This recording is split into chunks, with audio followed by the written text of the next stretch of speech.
This Vegas conference will 8:05, now be recorded. 11:05 where you are. I will go over results real quickly because when things are going good, you really don't have to do much. The only thing you have to remind yourself of is that it's not this easy, that the sportsbook isn't my own personal ATM. It's very generous and it gives me more than it gives most people, but it's not just going to open itself up to me and let me steal from it. So even though we're running hot and it seems we're grinding profit week by week, there's a lot of work that goes on for that to happen. And we never take it for granted. And that's why we remind ourselves that only squares get excited when they're running hot and they start increasing their bets, which only increases their risk. Like, why would you want to increase your risk when you're running hot?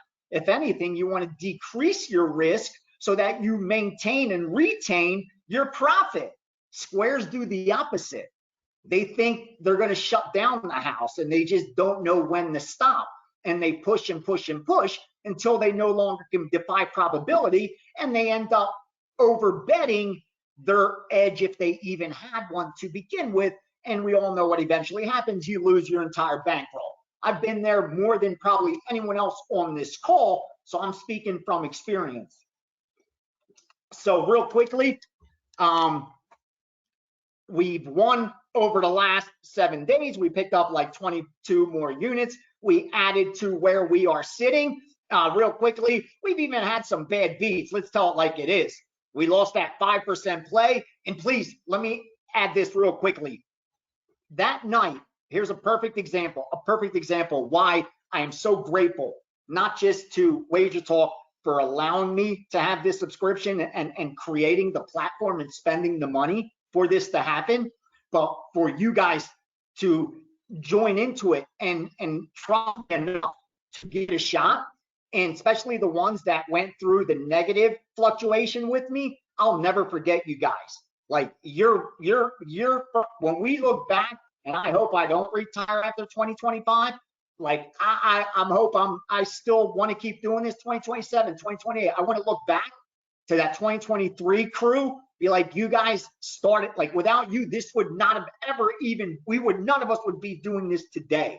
Like all that profit, all that would have never happened if you guys didn't trust me enough and believe in the process to go through the negative run to see what the big picture actually looks like, to actually live the long term in real time instead of just talking about it. So I am so grateful to you. And the reason I bring that up is because on Friday night, when we lost that 5% play and the 4% on Oregon, I don't enjoy it because I actually want people to win. So when I give out a free play and when I put out a video pick, I swear it's more important to me than anything else, because I know, thousands of people are probably, some of them are going to risk their money on my advice, and I want them to win. I'm comfortable that I'll give out more free winners than losers. So if they're do what's right and follow all the time, they'll be ahead. But I don't know that. So anyway, what I'm trying to get at is I can understand why when I wake up on Saturday morning, there's guys bashing and how you suck and how, oh, I lost money and blah, blah, blah. I get all that. You're only as good as your last bet in the sports betting Twitter. I get it. But in the real world where I live, where I actually do bet real money, where you bet your hard-earned money and you risk it every single day, not a single person in this room better have lost money on Friday. There is no reason. If you lost money on Friday, everything I've been talking about for the last 6 months, I've been talking to myself. And I may as well just come in here and share picks and fuck it. Like I could get anyone to do that. I could pay some dude, a college kid, $10 an hour, $20 an hour to come in here, and I could be working right over there. And just when I have a play, give it to him and he'll just read it off to you guys. That's not why I want the room, is so we actually get there, that we actually do make money together, because I know how hard it is, that even if I do it on paper, that to do it in the real world's a different animal altogether. I understand that you guys have other obligation. There's shit that comes up in your life. Your car may break down. A family member needs money. You may owe some debt, whatever it is. So we all have different things going on in our lives that make proper risk management difficult 100% of the time. I get it. And that's why I wanted to create this room, so that when we are fighting our own demons, we have support. There's other people going through it with us. When we're losing, there's someone else that has gone through it already, that understands, that's there to explain to you, listen, if you just don't tilt and follow the script, you will come out the other side on the positive. I've seen this. And I just can't, I don't want anyone to, in this room, to have lost money on Friday. Like, there is no excuse. If you did, it's okay. You have to correct, though. You can't repeat. Like, you got to take a step back and admit your thesis is wrong and it cost you money. My 5% didn't cost you money. My the refs didn't cost you money. An interception or a fumble or a player didn't cost you money. Your mismanagement of risk is what cost you money. Only you cost yourself money. Nobody else cost you money on Friday night but you, because you had the blueprint to turn a profit. It was handed to you. You had to do absolutely nothing but place these bets. And if you lost money, then there's a problem, because you couldn't do that part. And I am not calling anyone out. Please don't take this as disrespectful or anything. Like, I say this from love, because I give a fuck, because I actually do care about your financial well-being. I feel responsible for it as much as I possibly can be. And that's why I need to make sure I talk about these things and bring these things up, because I don't want that. It doesn't help me to have a subscriber like that, because again, our goals have to be aligned. And if patience isn't one of your virtues, you're gonna really have to work on that. I'm 50 years old. At 40, what I had was in my pocket, so you understand. Right now, I don't have to work again if I don't want to. Like, I'm not a brag or anything like that, but if I just do the math, how long I'm going to live and my cost of living, I don't have to go out and kill myself anymore. Like, thank God, I made money over the last decade, did the right things, made the right investments, and hopefully I'm going to have more money than I can spend and to leave some behind to do good things and help other people. That's neither here or there. But what I'm saying is, I need to know that, like, we're not wasting our time, that you actually are practicing what we're preaching. And again, not to go off any rant, we're gonna have a great time today, but when things are going good, we have to make sure we don't take anything for granted. And that means we can bet a little more on that 5% because we're up this week. We can bet a little more. I've done it, dude. I've done it as recently as probably a month or so ago. I did it. I overbet. So then I'm reminding myself. So let's go over these results really fast. As of today, before the call last week, we were at 239 units, not even at 240. Right now, we're over 260. We're at 261.73. We've got a 23.9% ROI in NBA, 13.5% ROI in college basketball, almost 4% ROI in college football. Obviously, we've got 300 picks. So when you got 300 bets, your ROI is not going to be 30%. That's just not possible. But when you have less bets like we do in NBA, where we only have 48 bets, of course, you can have a 23% ROI because my win percentage is probably 62, 63%. But again, we're not going to maintain that over 300 bets. We don't have to for the NBA to be extremely profitable for us. Why? Because we manage our risk correctly. How do we do that? We take our bankroll before we even start this endeavor. On January 1st, we start our business with a desired amount. I choose an arbitrary $10,000 figure. So we start with $10,000 and we decide we are going to follow ACE's money management recommendation, which is 0.25 0.50, 0.75, 1%, and 1.25% of bankroll, based on the rating system that we use at Wager Talk of 1%, 2%, 3%, 4%, 5%. We don't bet actual 5% on our bets because we actually do this for profit. We're not doing this to give our money to bookmakers. That's what you're doing when you're betting 5, 6, 7, 10% of your bankroll on a bet. You are factually giving your money to the bookmaker.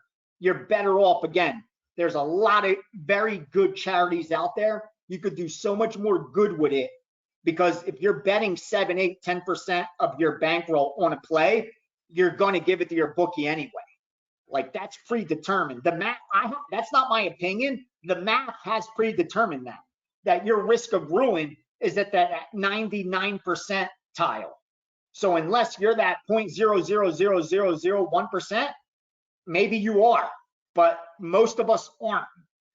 And that's why I'm telling you, if you bet like that, you're going broke. If you bet the way I urge you to bet, you will overcome any losing streak and you will maximize profit. And in fact, as I say this, one of our members is documenting every week and is doing the math behind what would be the most profitable way to bet this subscription. Is it to just flat bet everything? Is it to just do everything as a 3% play? Is it to bet the same amount on favorites and dogs when I have a big enough sample size? And by that, I mean winning streak, losing streak, seasons, and enough bets where statistical significance has been achieved. Then if I see there's a better way, we will implement it. Until now, this is the way I went, betting 100 to 500 to now betting 1,000 to 5,000. And I can do more. I don't want to because I have other ventures. And that's where you can get. I hope my boy Ernesto is now in the plus. One of the guys that was joined at that time right after the hot streak. And his first taste of this subscription was a negative. And I just urge the gentleman to please, I wouldn't be telling, I already got your subscription. I wouldn't be putting myself out on the hook for this if I wasn't confident. As long as you follow through and continue on, we will win, because this is what I do. This is my job. Like, you shouldn't be surprised when we win. Like, you shouldn't be surprised when you go to a restaurant that you know the chef is competent and he makes you a nice meal. That's what he's supposed to do. I'm a winning sports bettor. This is what I do, and I work with other winning groups. This is what I'm supposed to do. It's just not so hard to do. We consider it a gamble. With that out of the way, here's where we sit. With a $10,000 bankroll, you are now up 261.73 units. We'll tip the waitress to 0.73, so you're up 261 units. We're betting $25, $50, $75, $100, and $125. So you never bet more than $125 on a dog or to win $125 on a favorite.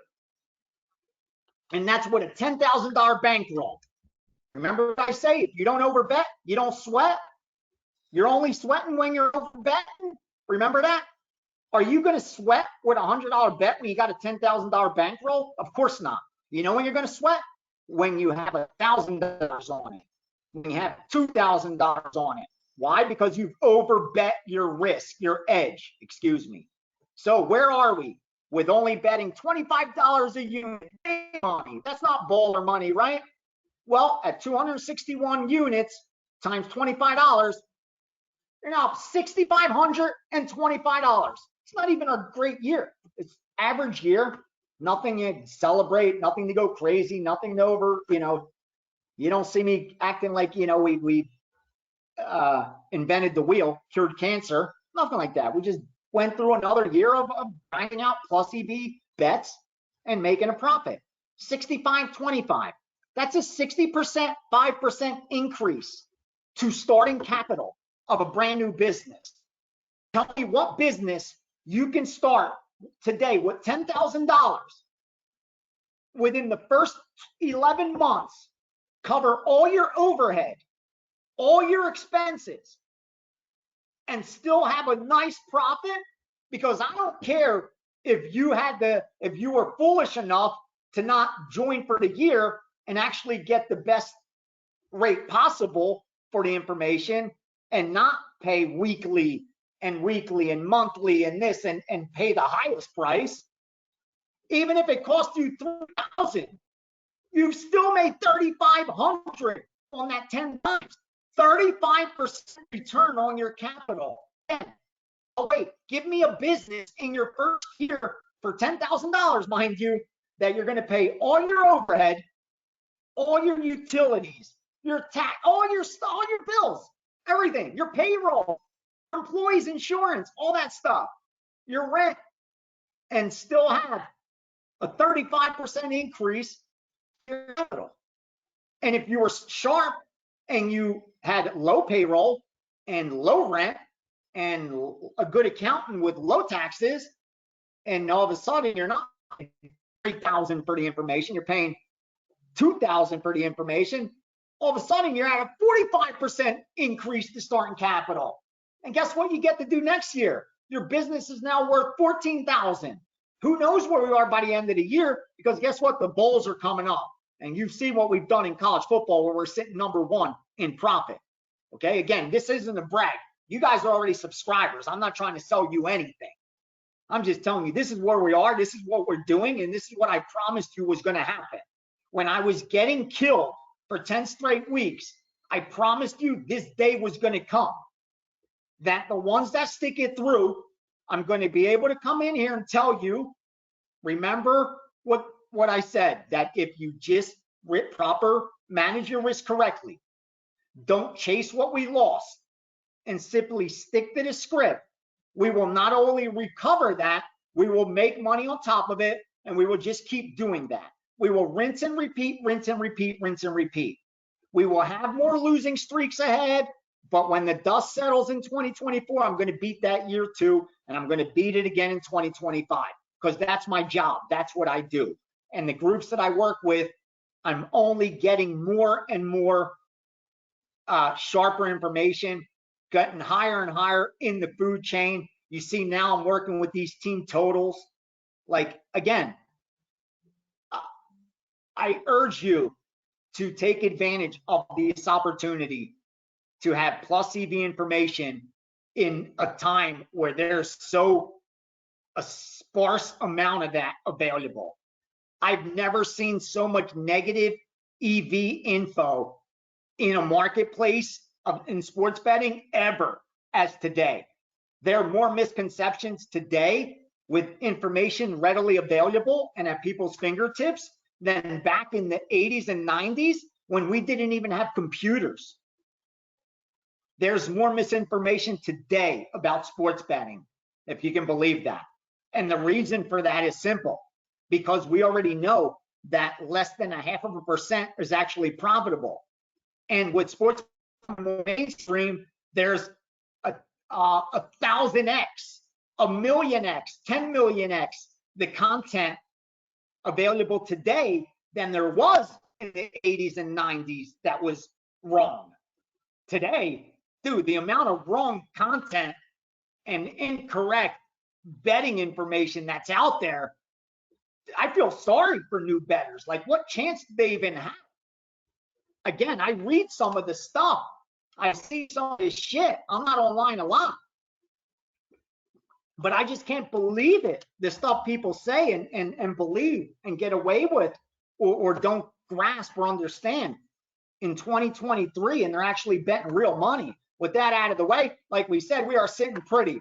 Up over 30 units in NBA, up over 30 units in college basketball. We got to do some catching up in NHL. A little disappointed on the Canadian. As you've seen, he's taken a step back. He started out hot, went on this weird cold stretch, and now has pulled the brakes. And I like seeing that because, like I told you, when I read up with him in the past, he wouldn't even start betting until about February, until towards the end of the NFL season, actually. A little, maybe sometimes during January too. But he would gather all this data first. So it was even a little surprising to me to get stuff from him early. So we'll see how that plays out. But regardless, we're doing very well. We will continue doing well. If you've made any mistakes, every single day is an opportunity to do it the right way. Eventually, I woke up and chose that, because I was doing it wrong too. I was making a ton of mistakes. I was betting more than I should. Like, I would do it right when things were going good, and for 3-4 months, it was great. I was grinding the right way. I'd hit a fucking cold streak, then all of a sudden, boom, whole reason would go out the window. And that's why I say, try to set those rules up, parameters, prior to starting your business. Your handbook for your business should be created before you open, not after you open, not 3 months into the business. Before you open your business, you should have your handbook. This is my overhead. This is my bet structure. This is my revenue I'm looking for. This is my, like, those things should already be established. And then you'll get emotion out of it. So whether I'm running hot or cold, it doesn't matter. Why? Because you just follow the handbook. 0.25, 0.50, 0.75, 1%, 1.25. And you trust in the long history that we have of success doing it exactly like this. Can I guarantee that it's going to work tomorrow? Of course not. Well, only a liar could guarantee that. But what I can guarantee is I see no reason it shouldn't. There's absolutely none. And now with that out of the way, we need to start off. I will repeat it again. Yes, absolutely. We bet 0.25, 0.50, 0.75, 1%, and 1.25 of bankroll. And it's based on, remember, a 1% play would be 0.25, 2% play, 0.50, 3% play, 0.75, a 4% play, 1% of bankroll, and a 5% play, 1.5% of bankroll. So if I have $10,000, it's $25 for a 1%, for a 2% play, $75 on a 3% play, $100 for a 4% play, $125 on a 5% play. And just betting less than on average, our average of 3% plays. $10,000 bankroll, betting less than $100 per play, you're up $6,500 this year. $6,500 betting less than $100 average per play. And that's why I'm saying, if you want, you could bet more, but the way to do that is to increase your bankroll. Don't increase your risk. Remember, 2 pieces of the puzzle. There's one we never move. We never adjust. 0.25, 0.50, 0.75, 1%, 1.25. That never changes. That never changes. When we want to be ballers and we feel we're not betting enough, then we need to change this part. This is the bankroll part. So you want to bet more. You don't take more risk on. You build this part. How do you build this part? Do whatever the fuck you got to do. I don't know. There's Uber. There's freaking DoorDash. There's all kinds of side hustles. There's no shame in working, dude. Shame's in not working. Shame ain't in hustling. If I had 3 days, I had 3 hours free a day, you'd see Ace picking you up at the airport, dude. I'd be driving an Uber. I'd be the guy probably you'd be picking you up from the casino. You'd be like, holy shit, you're that guy from Wager Talk in the UFC. Yeah, hell yeah, I am. What fuck you doing driving Uber? Making money. What the fuck you think I'm doing? There's no shame in working, dude. The shame is in not working and in being broke.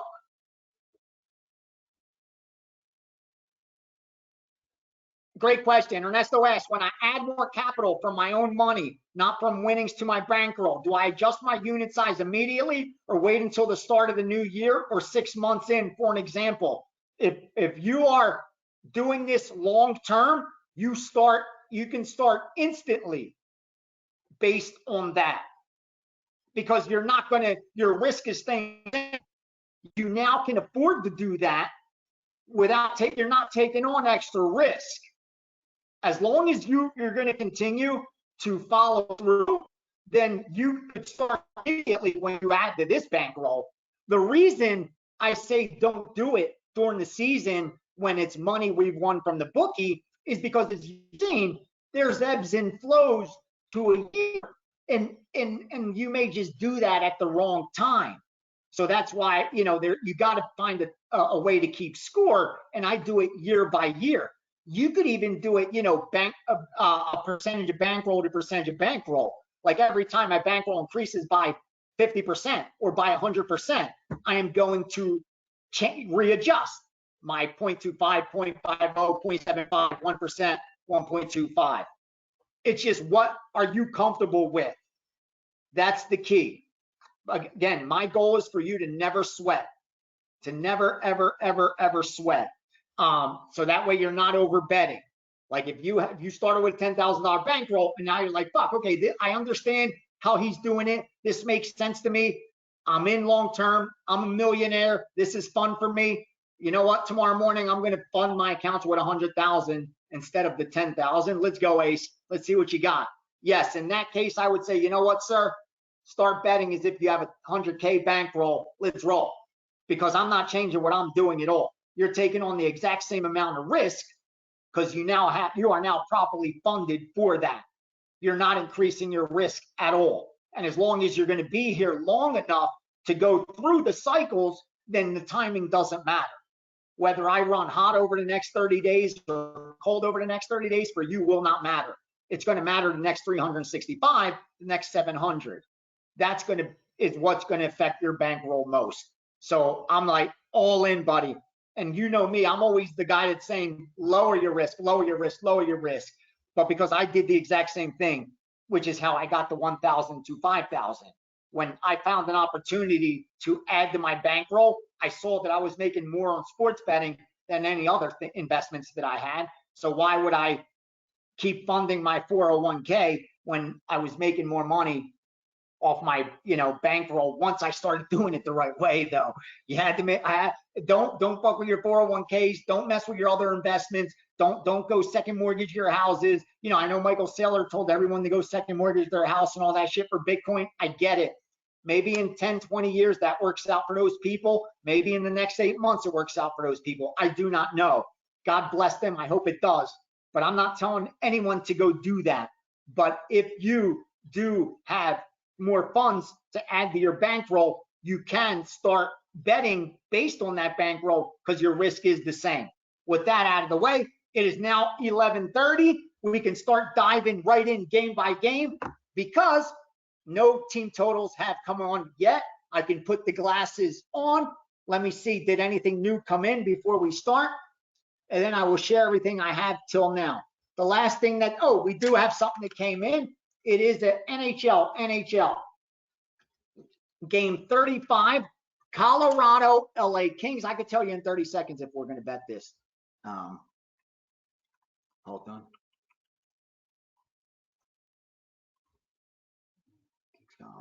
Kings, Colorado.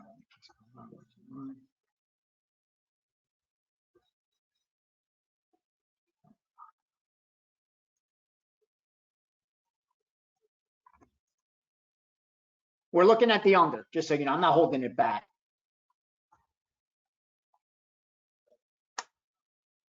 Yeah, I'm not going to release it. If you want to bet it, you could bet it. Like I said, I move this stuff for these guys.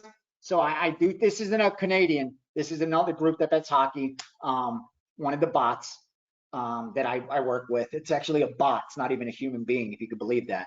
But anyway, I don't love the play, just off the real quick data that I look at.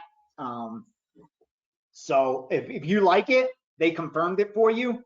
Again, I'm not saying it's not going to win. I want it to win because, again, what I move, I take a percentage of. So I want all of that stuff to win. But I only share with you guys the stuff that I feel strongly about and still believe there's meat on the bone and there's still EV to be had. Because you can't forget that these guys got down at minus 120, and I think it's minus 130 now. So we would be taking even a little worse number. And again, I would have to love it at that point.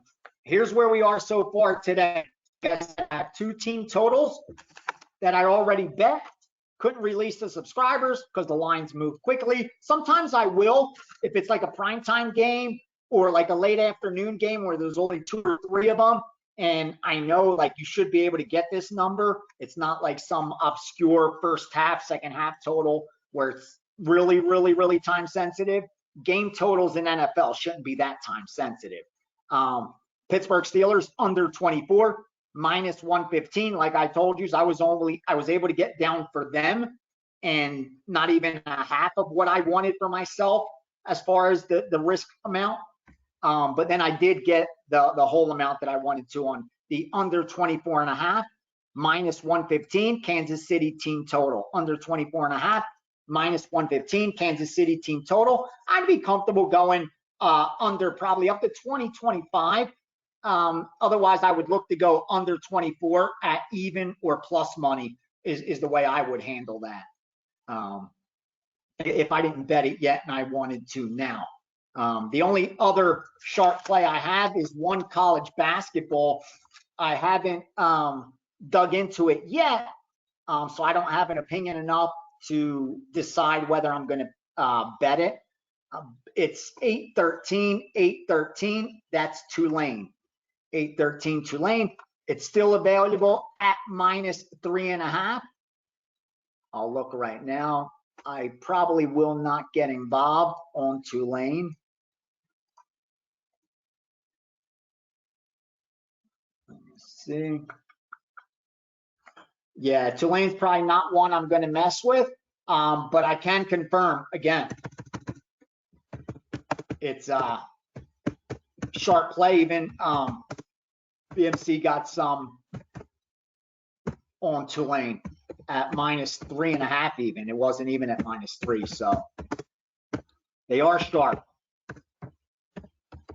But I didn't have a strong opinion on it, and the quick data that I look at doesn't give me any reason to want to take on that risk on that game.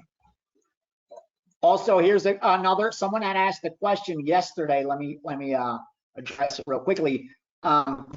We had gotten down on Georgia at minus 6, and they were at what, minus 4, 4.5, whatever it was at one point. And they asked, they sent an email, I believe, to Wager Talk whether they should add more since the line's better, which is a fair question. You liked it at minus 6. Do you love it at minus 4? Again, that's a fair question. My response is simple. To be honest with you, I started liking it less. When the market moves against me, immediately I don't like that. It doesn't always mean I'm on the wrong side, but it's not something I enjoy seeing. I prefer the market to reflect my action. With that said, when you bet early, like we do on a lot of these games to get the best numbers, you're not going to be 100%. Sometimes the market's going to come back the other way. Information comes out later, player is out, or another group just sees it differently for whatever reason. In those instances, what I recommend is if I love that play, then I would add a little more risk because I'm just dollar cost averaging. I'm now bringing the point spread down. I have minus 6 here because I had minus 6 for 1,000.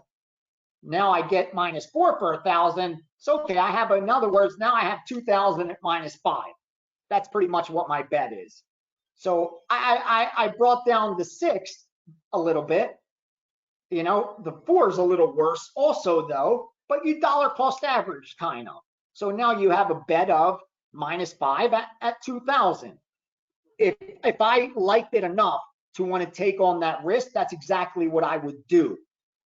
Yesterday, Georgia wasn't a side that I liked that much, that I would be willing to take on more risk. That's why I didn't. And I would urge you guys, again, it's your money, man. I want you to manage it how you see fit. All our risk, man, our tolerance differs. So your risk tolerance may be different than mine. And just because that one didn't work out doesn't mean that I was right and that person was wrong. It could have worked out the totally different way. But with that said, that's how I approach it. If I love the side and I'm confident in my opinion, then I'm actually happy, because now again I can dollar cost average and get a better number. And but when I'm not that confident, not that in love with the side, then no, because it's not a good sign seeing that. All right, so let's get to work, because we got to get to work now. We covered a lot of good things considering on a Sunday where we need to be trading. So let's get going, because like I said, we are in action right away. Okay. All right, let's go. We start off at the top. Let's start off with the Chargers and the New England Patriots. Here we go. New England and the Chargers. We already have a bet on this game, as you know. We have the over in this one. I can tell you with certainty that there is some resistance against me. That's why this line has dropped.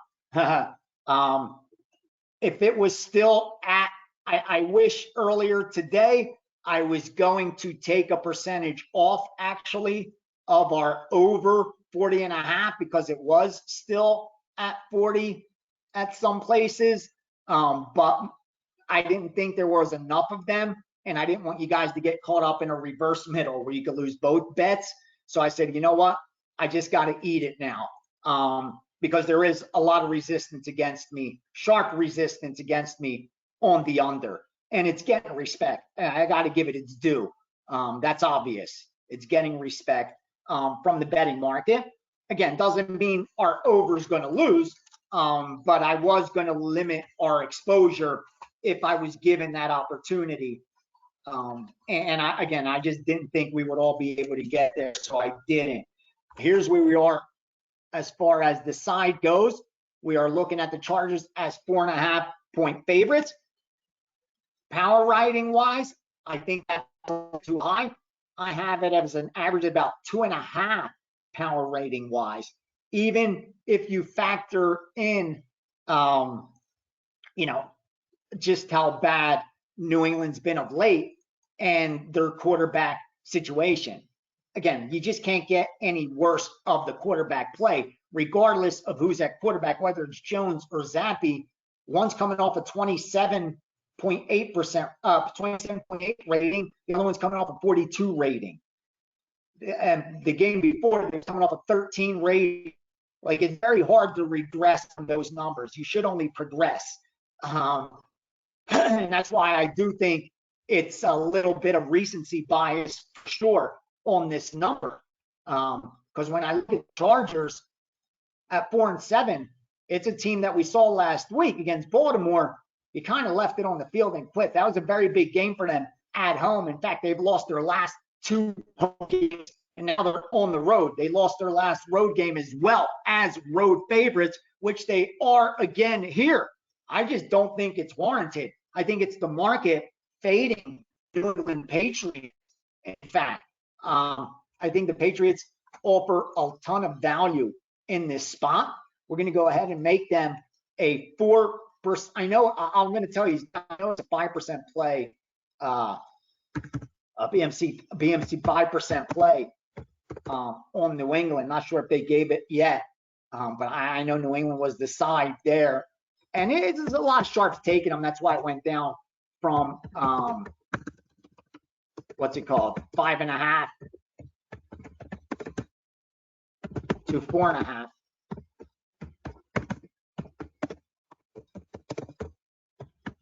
But we're going to go ahead and bet 4% play. Let me send that out.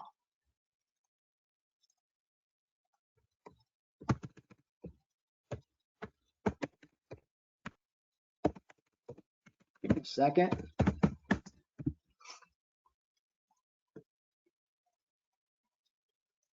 Because I have to bet it too. And I like this one. I'm excited today, as you guys can tell. Okay, so now we're getting into bet mode. Let's try to keep it focused on the bets, not on any rants. So you instigators in the room, hold those instigator questions. You guys know how to get me riled up. Let's hold off on that. Let's do some fucking damage.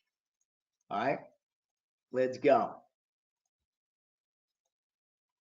Come on. See, this is the part that the part of the job I hate. And thankfully, the sites I work with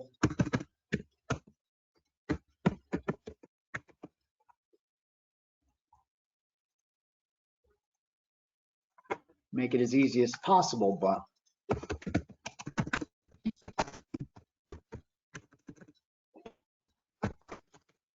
I don't know how to. I so respect the guys that write long analysis, how they have the time. That's why I like to do content so that my guys can see what I think, how I come up with my stuff. So then I don't have to explain it every time. You know what I mean? Because it's a lot of work, dude. Like not only getting your opinion and then trying to explain it, but then finding a bunch of data and stats that aren't even yours. Like nothing proprietary, but stuff to try to back up your opinion and prove why you like it. It's a lot of work, dude. Let's go plus 4.5 is the best I can get. I'm sure that's the best you guys can get. Also,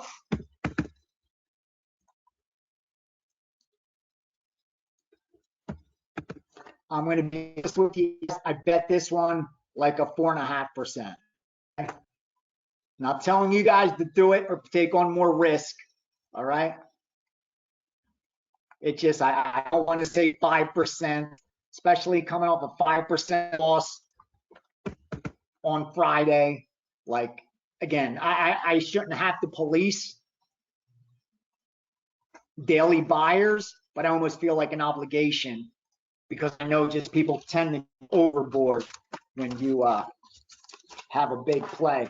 Like I said, offensively and defensively, I broke this game down for Wager Talk video, so I don't have to talk to you guys. You guys know why I like it already. What am I talking about? All right. So let's go. New England, New England, New England. Where are you at, Patriots? Home dog plus 4.5. Actually should have checked and sprinkled. Oh, you know what? I got an idea. Hold on. Bam. I have the idea, baby. Let's just check that. I'm glad we started early today. We're good.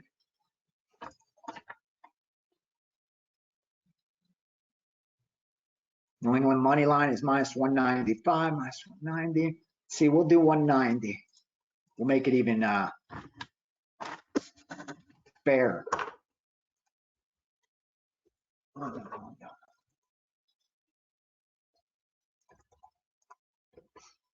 Let me just check this system out and see.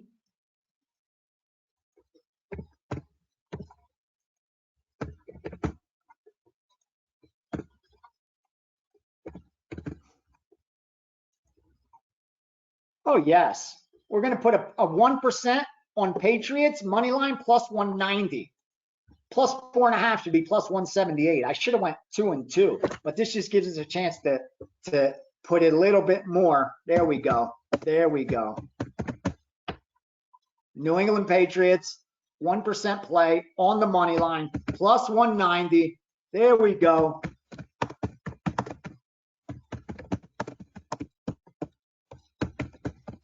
That's how we're going to do it. That's how we're going to do it. Now it's even better than 2 and 2 because getting 4 and 4 at home, especially even if we're wrong with the over under and it does go under, that kind of helps our New England getting 4.5, right? Like what the hell? Not a lot of points are expected to be scored.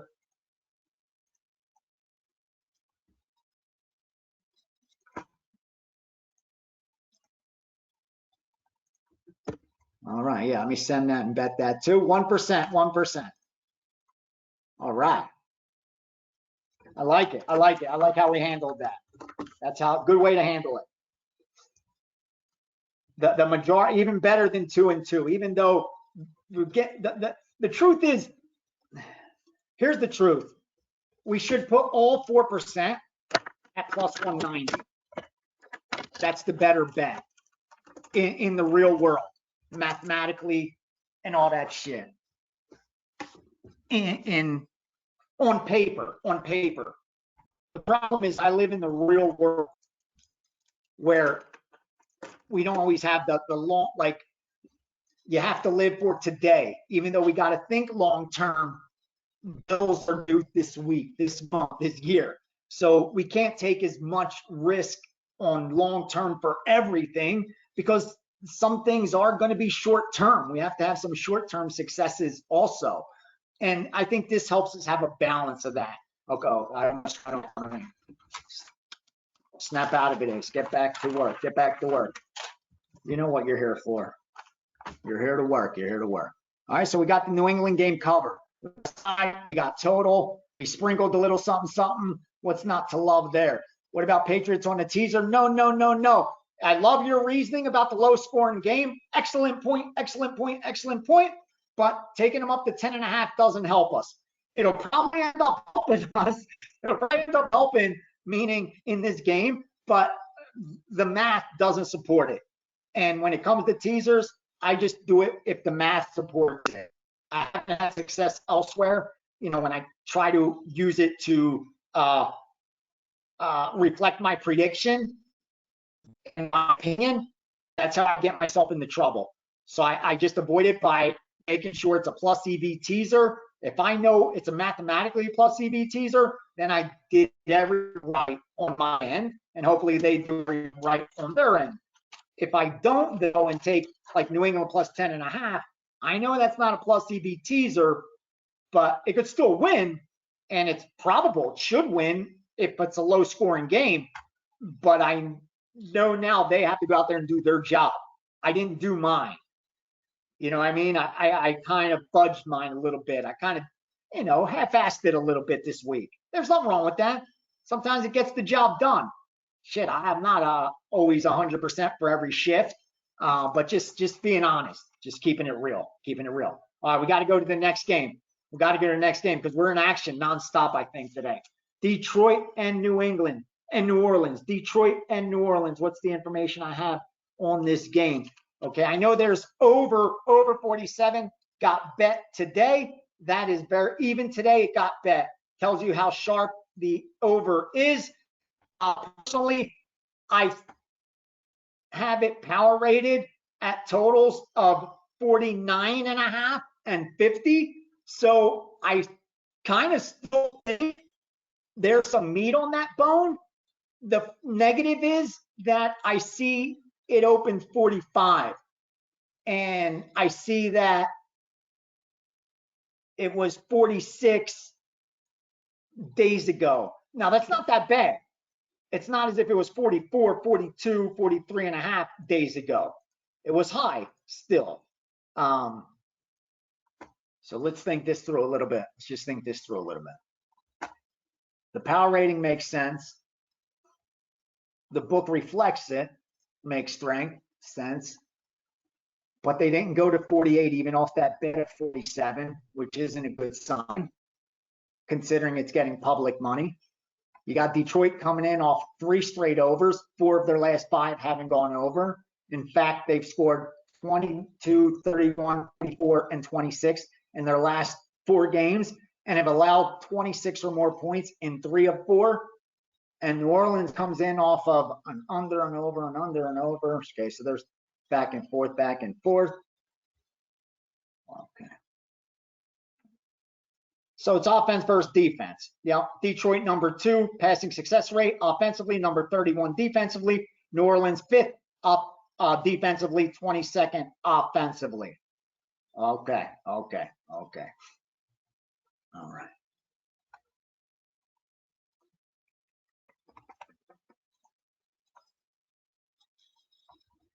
Power rating wise, I have Detroit at about less than a 3-point favorite, and it is sitting now at this key number, which I believe they're going to force us to get involved.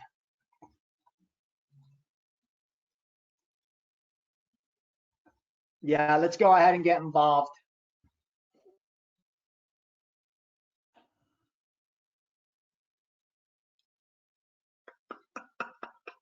Yeah, let's go 3% right now. See, Here's the problem. There's 4.5s at Caesars, 4.5 at South Point, or 4 minus 105. I mean, plus 4 minus 105s.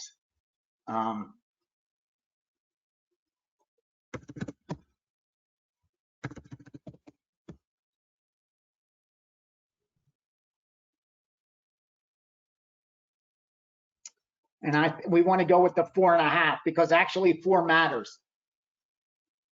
Like plus 4 minus 05 equals 4.5 minus 111, not minus 110. So we want to get that 4.5. Like I said, it's there at Caesars. It's there at South Point. My books, I'm looking off screen. I can get it, no problem. But I think some of you guys may be stuck on 4.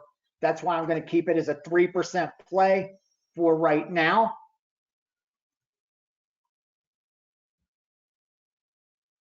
Fuck. That's my problem. I just trying to be so fair with you guys.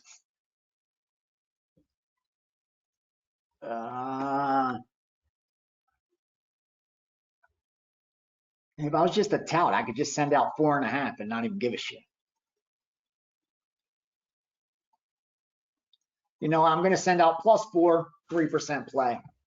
That seems to be the fairest. New Orleans Saints, plus 4, 3% play.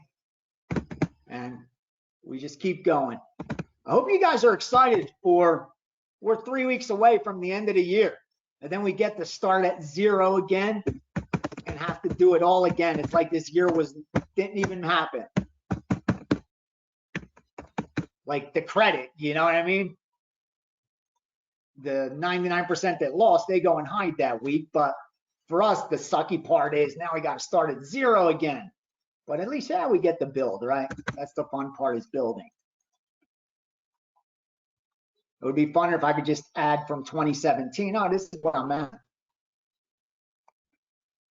But then that's not realistic because not everybody would say, you haven't been with me since 2017. That's not my numbers.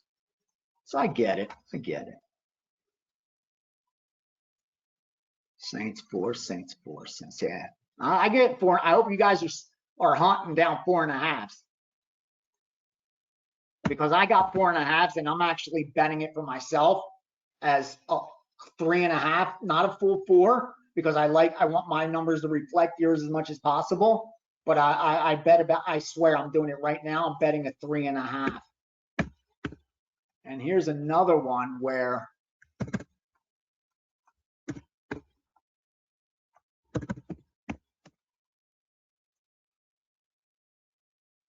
okay, the money line isn't that much different. Plus 168, and we could probably get plus 175.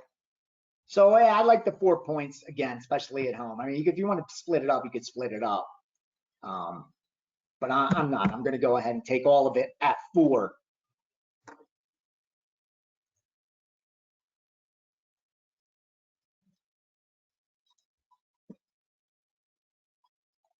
Make sure I sent that out. All right. Okay. We got Saints already, right? Now we got Saints. Plus 4. 3%. I actually bet it like a 4%. I got to mark that down. And here's the other thing. I like the over.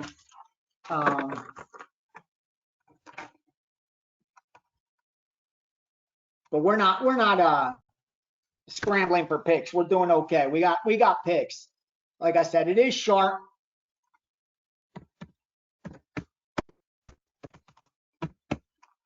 The over, and it does make sense.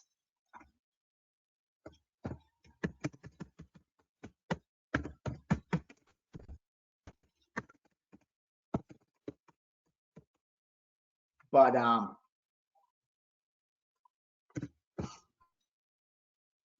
you know me, man. When it comes to like the line, I want to feel like I'm every bet I make is from a position of strength. And just knowing in the back of my head that It was 46 on Tuesday, and I get it. Maybe Tuesday I wasn't ready to bet it. But still, just knowing that kind of turns me off. I'm sorry. Even though one of the groups that I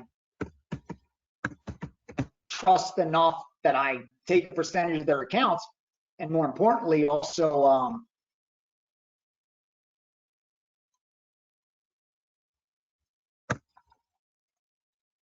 so I want them to win these bets, but so I have the over 47.5 or 47. They got 47. I'm sorry.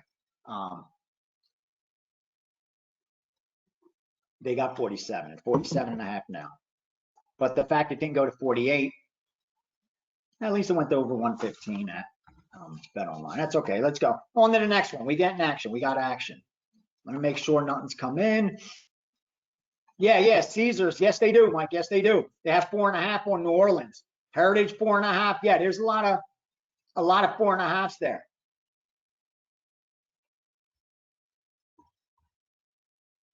Next up, Atlanta and the Jets. All right. Let's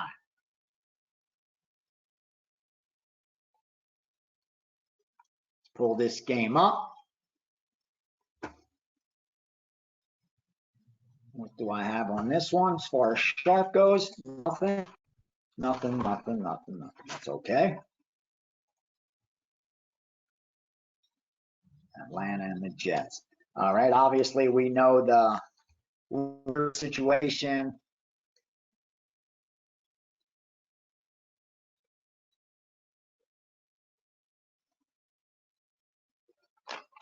And the quarterback situation there, and that's what we're looking for, the overreaction from the betting market, because we see no drop off between the quarterbacks there.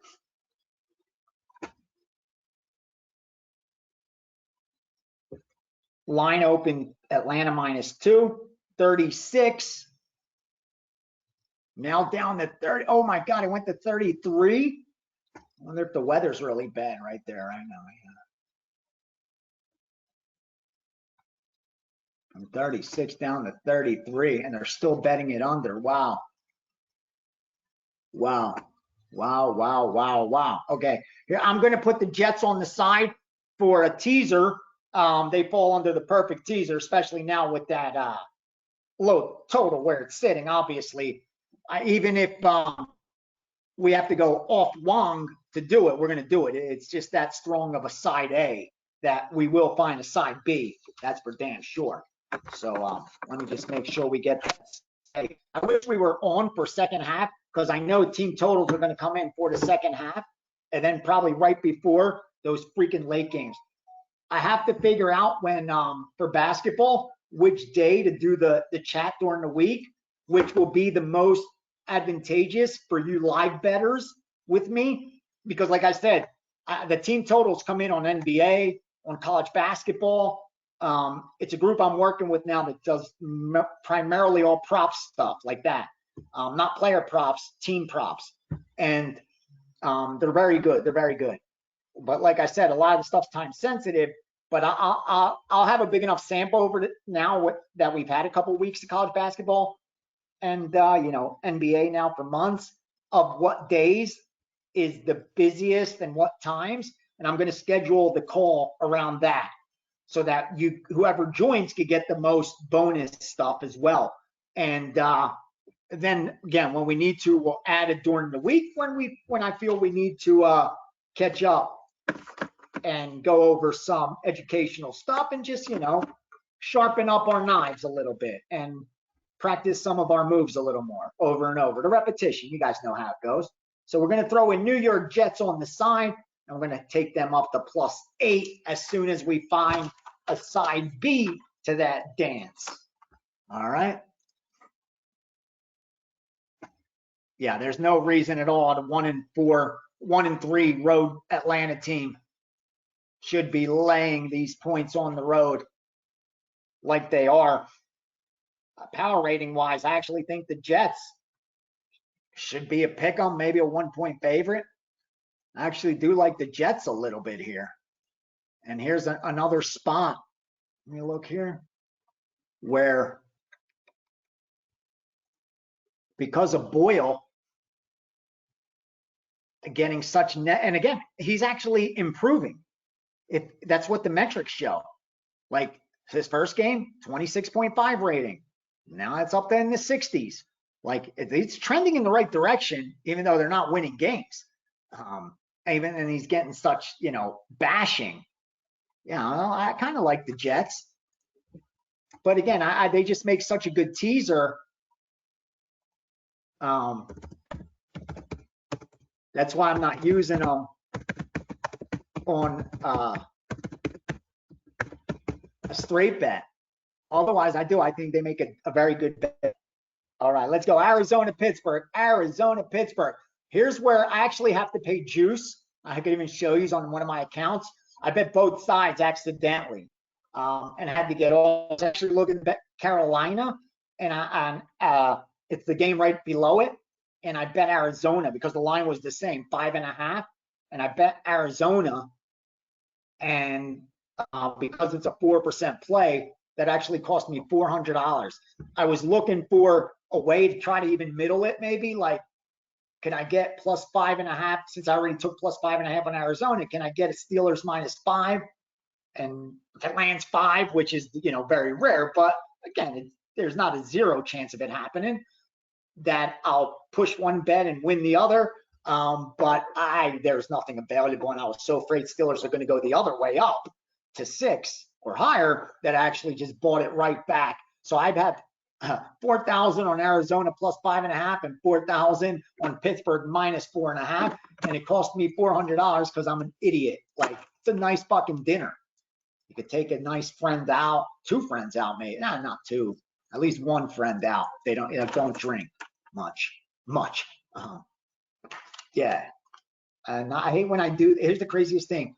Like, that'll piss me off, and I'll be thinking about that for weeks. Like, I'll bet a sick amount of money, and because I feel confident that it's plus EV. I'm getting the best of it, and I'm placing a $5,000 bet. And blackjack, I placed a $20,000 hand, and I swear had a double down situation. So it's a 40 dime hand on a hand of blackjack, but losing $400 like this will piss me off more than that, and you can't even imagine.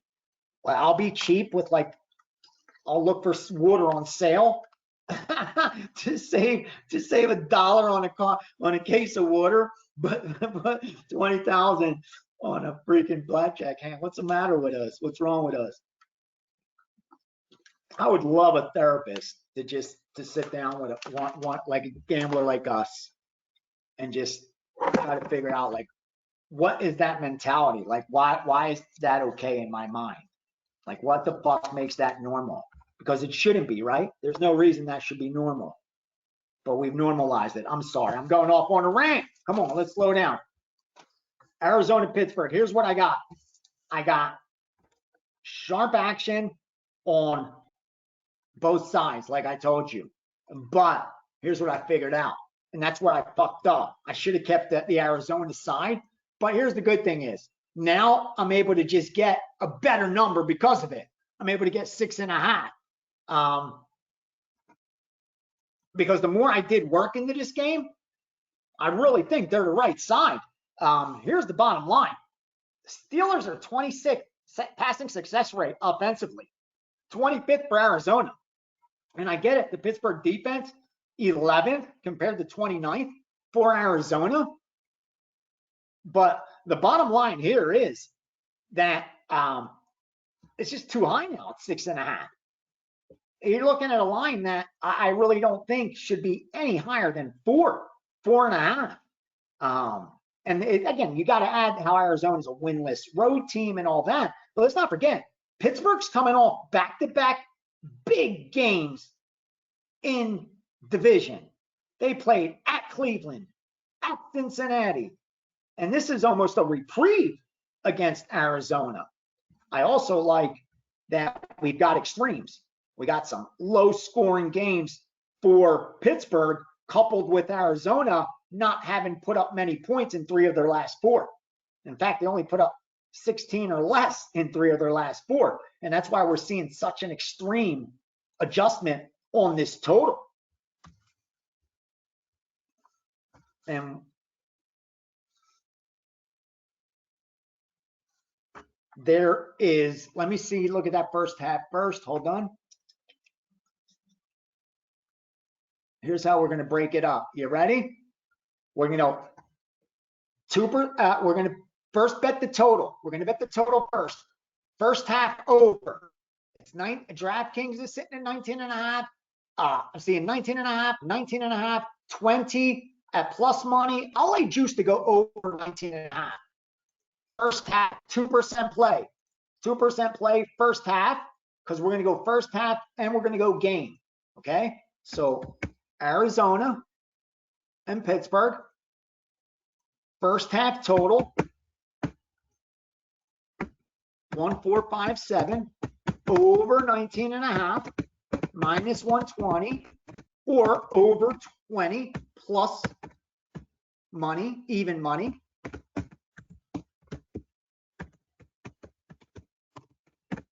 First half.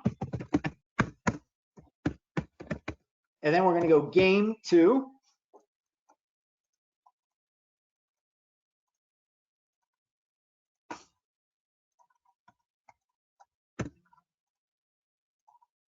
Which is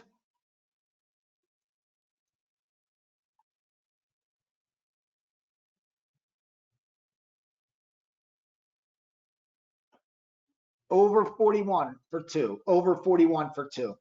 So 2% over 19.5 or 20, 2% over 41. Perfect.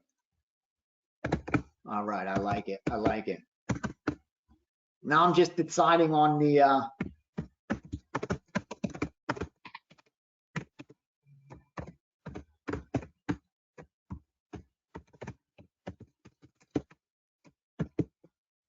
Pittsburgh, the Arizona side. Give me a second. Give me a second. Let me get that over out there first. Good thing is we're doing good with time. I'll stay after if I have to. I don't give a shit. We'll get every game done, the later ones. Sundays is here to make money, baby. We have a good week. Let's put that cherry on top. I know the holidays are coming. The holidays are coming.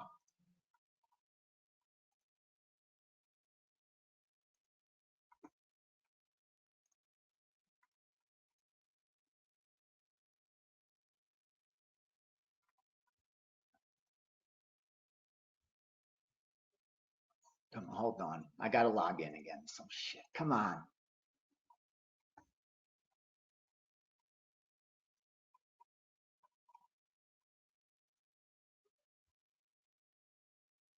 All right. 41's 40. I'm just looking in case I get a 40. Nope. Okay. 41. Let's go first time. 19.5. Juiced, of course.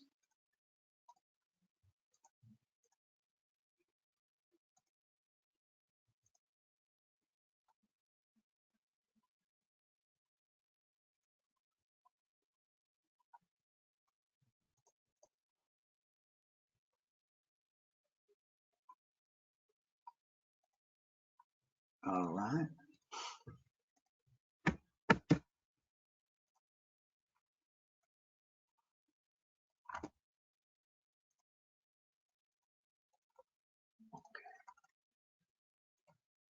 All right, that's out of the way. Let me just write that down. Sorry, guys. I got just that's the thing.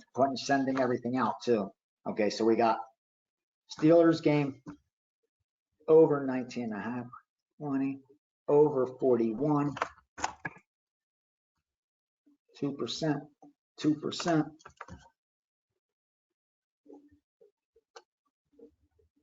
Okay, okay. Let's look at this Arizona line.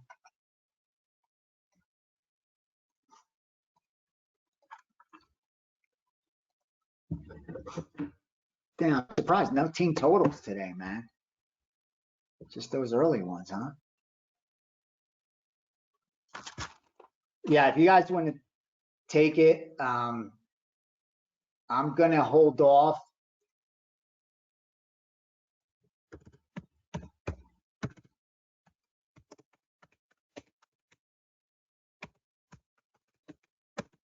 On the Arizona. I do like that side. Power rating wise, I know it got some sharp money also.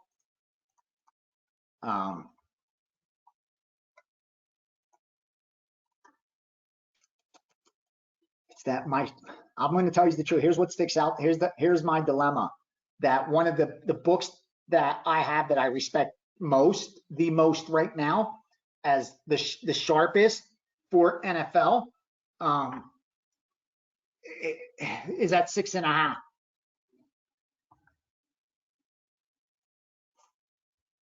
And I know he booked that group that bet that took the Arizona side.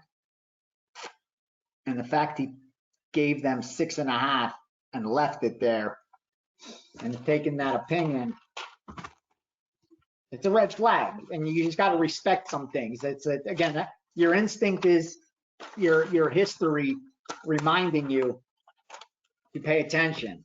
So when that happens, I pay attention. So I'm going to leave that one alone. Gonna let that marinate for a minute. Ain't that the thing they say? Damn, I'm looking at this. We got some decent action, right? We're just getting warmed up. The better games are still ahead. I still got to find a side B, right? All right, well, it's not even 20 after. Oh, boy.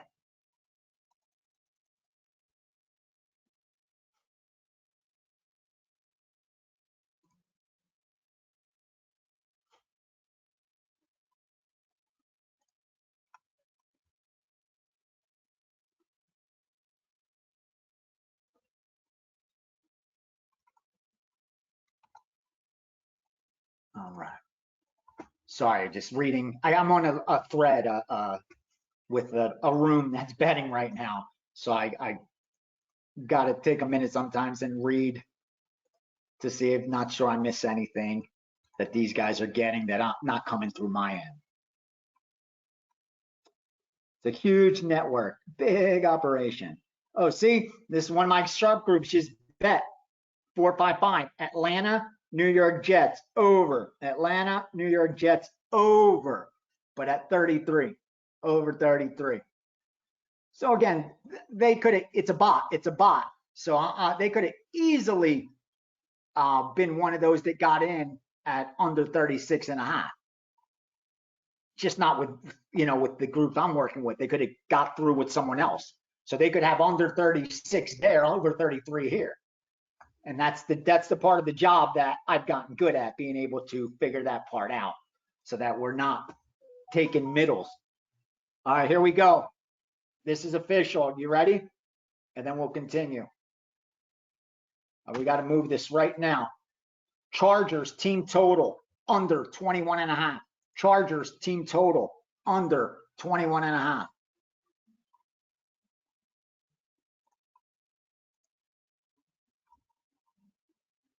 Minus 120. Oh, that's available.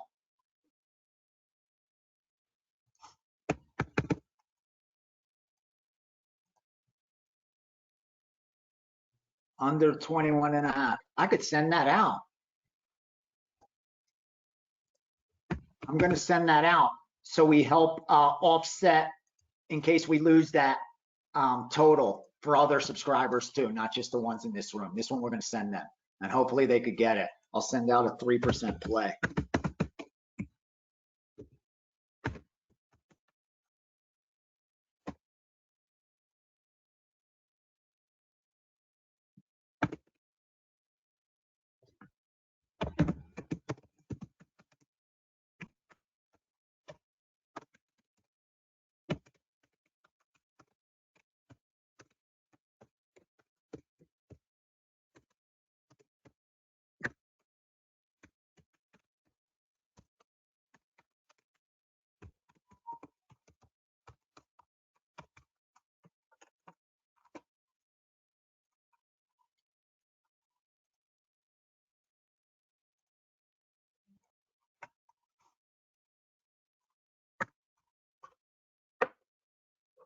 Yeah, under 21.5 team total. Okay, perfect.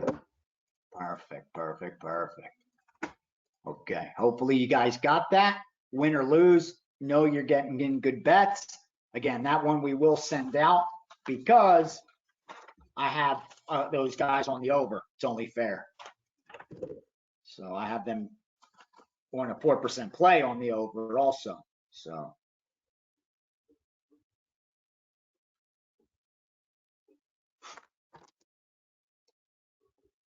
hopefully if that loses, this is able to offset some of that for them. Hopefully we win both, right? Chargers stay under and the Patriots put up enough points that it flies over the, right? How beautiful would that be? It's a beautiful thing. Let's go. Thoughts on Jets, Dolphins? Where are the Dolphins? What's that Dolphins line? Yeah, that fits the criteria for sure. That fits the criteria for sure. That actually may be the only one that fits that one. And the Colts, if it gets to 1.5, if it gets to 1.5. Right now,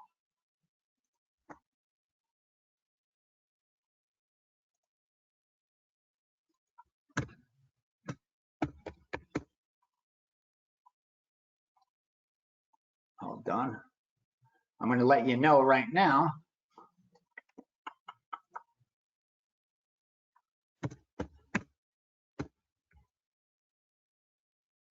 Jets. Yeah, it's actually at a Jets +8 and Miami down to -2.5 is a plus 2.74% edge at -120. Now, if you get -110 like I do, it's up almost 7% edge, 6.98% edge. That will probably be the winner.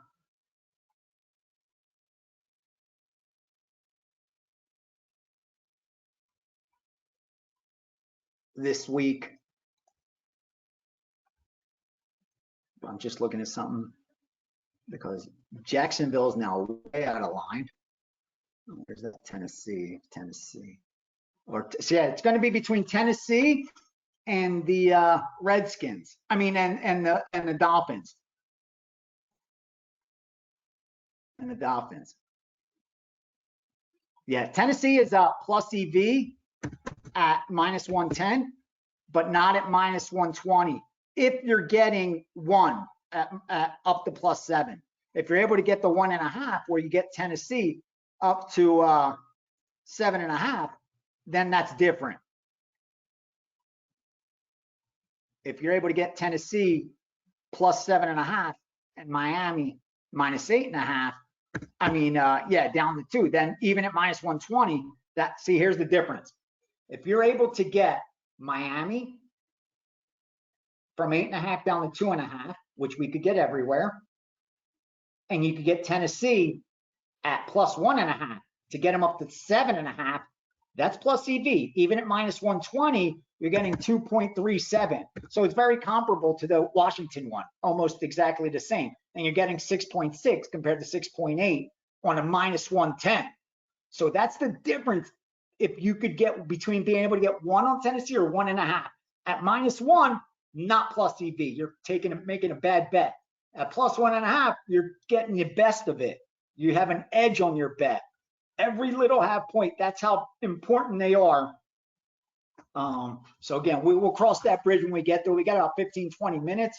More information will come in before we have to make a decision. And I think more places may go to Indianapolis -1.5, which also will benefit us. Let me see, did anything new come in?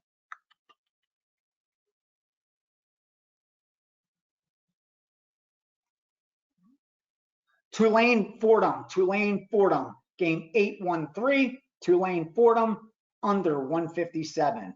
Again, I don't have an opinion on those. I don't send one plays out I don't have opinion on. And I believe I gave you the Avalanche and the Kings under 6.5 -120. What else? Anything else? Falcons, Jets over, I gave you. All right, we're caught up. Now we keep going. All right, where did I leave off? Where did I leave off? Well, where did we just leave off? It had to be that team total we just did, right? Or was the Chargers team total? Right, but no, the game that we were doing before that Chargers team total was Arizona, Pittsburgh, right? Yes, Arizona, Pittsburgh, where we went over and we liked the Arizona side.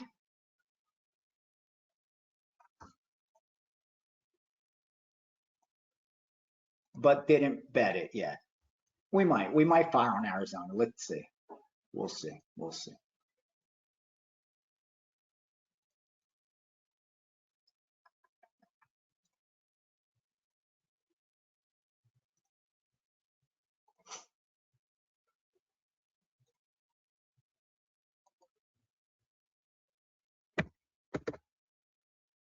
Okay.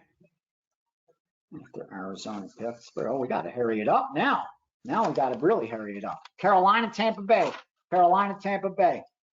We got to at least get these early ones done. Carolina, Tampa Bay. But this one, fortunately, we already got a bet on. We got a 4% play on the Carolina Panthers. I really like that side. Do I have anything on the total to share there? Nope. All right. Carolina, Tampa Bay. Let's look at the game real quickly. Opened 5.5, went to 6. Now it's sitting at 3. Damn. All right. We got a great number. Holy shit. All right. 3 minus 20, 3.5. Okay. We did our job. The only thing we should have done is made it an 8% play. That's the only bad part. Good job. Good job on Carolina. Good job on Carolina. That's the fucking job right there. That's the job. In the NFL, getting plus 5.5 and having it close 3, that right there is exactly the job.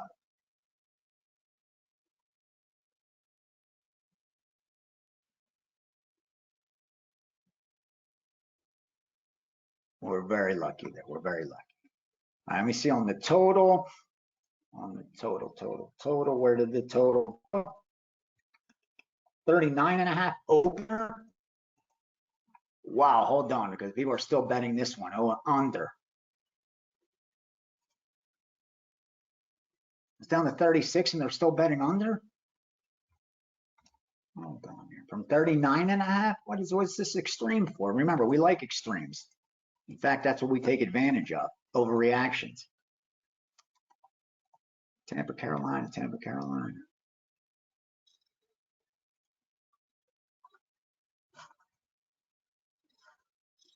Well, got 31 offensively, 18th offensively, and defensively, 13 versus 16. So, yes, very defensive-minded football team. I don't get it. All right, on to the next game. We got Carolina 4% play. Actually, I just wish it was a bigger bet. That's the only regret I have in that game. Okay, let's go. Next up. Yeah, perfect. We're going to do Tennessee, Indianapolis, and Miami, Washington to determine our teaser right there and then. Perfect. Let's do Indianapolis, Tennessee first. Tennessee first. Tennessee opens a 1-point favorite. Indy then goes 4 before getting bet down. Obviously, there is the Minshew Richardson situation in Indianapolis. Regardless, we believe they are exactly even. So there wasn't any downgrade necessary there. And we've had now Minshew for how long, right? So there's enough data on him and his mid-60s passer ratings. And then the inconsistency of Levis on the other side. All right. Here's what I have. Offensively, defensive passer success rate, 20th for Indianapolis offensively, 28th for Tennessee, 25th Indianapolis offensively, 32 Tennessee. So a little better on the Indianapolis side, obviously, and that's why they won 2 more games. But this one's on the road, and more importantly, Tennessee's at home where they are 4-0, and they have a very strong home field advantage. In fact, I would argue one of the strongest home field advantages in all of the NFL in 2023. And why is that? Anyone?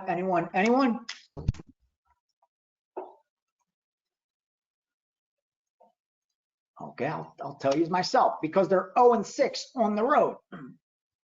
If they were 4-0 at home and 4-0 on the road, unless there was a crazy point differential between the one and the other, there's no home field advantage. But when one team's 4-0 on the home and 0-4 on the road, even worse, 0-6 on the road, then rest assured, playing at home matters. And now we're up against an Indy team who also has a better record on the road. I actually make Tennessee the favorite in this one, but again, a 1-point favorite. They did meet earlier in the year. Indianapolis won that game at home as -2.5-point favorites. In fact, if you look over the last 10 times they played, it's always below a touchdown, one team favored over the other, and they pretty much split. Tennessee's gotten a little the better of them of late, especially winning 5 of the last 6 and covering 5 of the last 6. But before that, it was like Indianapolis had their run. And Indy's coming off 3 straight wins. They were favorites in all 3. Let's not forget, slight favorites, 1.5, 2, and 2.5. And now going against Indianapolis, that's coming off a win, but lost 3 of their last 4. What we want to see is, a Tennessee team, what we would like to see is them having lost last week to Carolina. That would have been the perfect storm if we had them lose.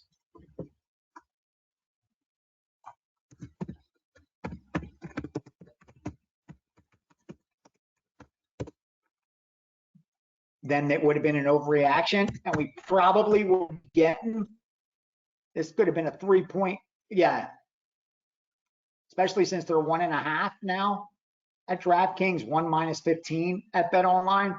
Yeah, this would have had the makings of a 3-point spread, which then we would have really been able to take advantage. But we didn't get that chance because, again, they finally got a win last week. That's the problem there. But I do know Tennessee has attracted sharp action. I know that. Let's do the Miami game real fast. Let's do the Miami game real fast.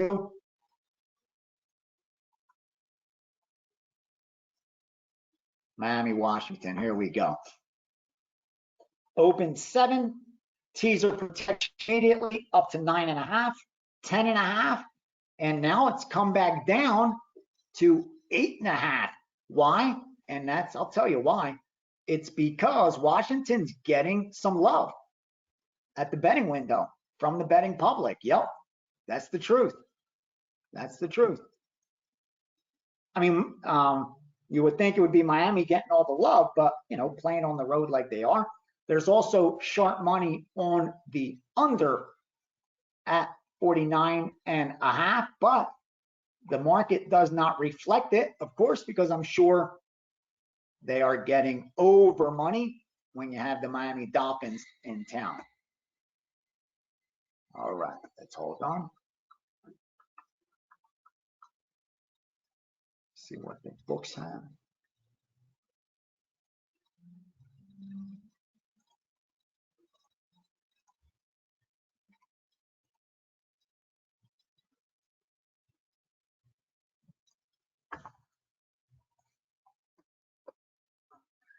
Coming in.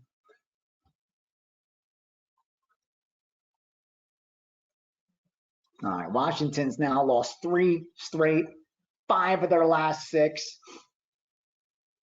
They're coming off a blowout by 35 points. Blowouts. Wow.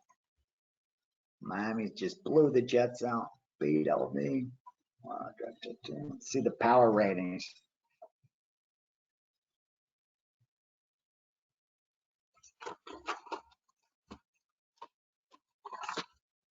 Yeah, I got them. They should be about a 7.5, 8-point favorite at them. Yeah, right about where it sits, I guess.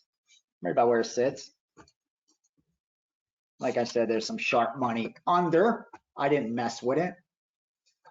All right, it's just now a decision time, right? See.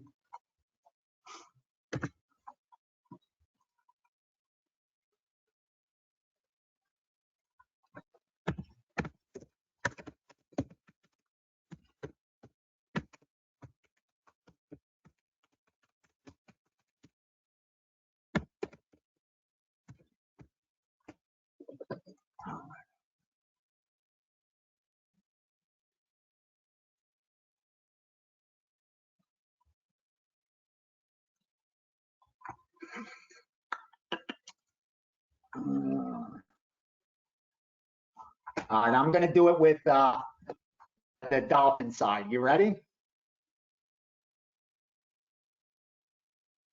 We've got a teaser.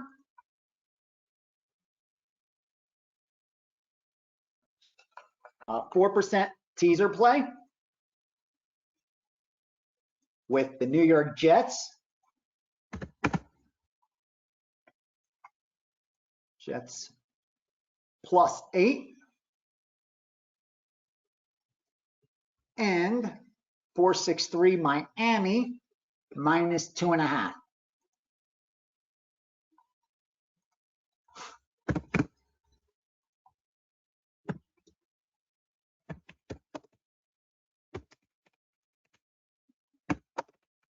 With Miami 463 -2.5, 4%, 6-point teaser. All right, let's send that out. Let's bet it. Damn, we got action, huh? I'm trying to go a little volume over here, but last few weeks they didn't give us all that much NFL, right? This week they're giving it to us. Okay, let's see who's giving me the best line.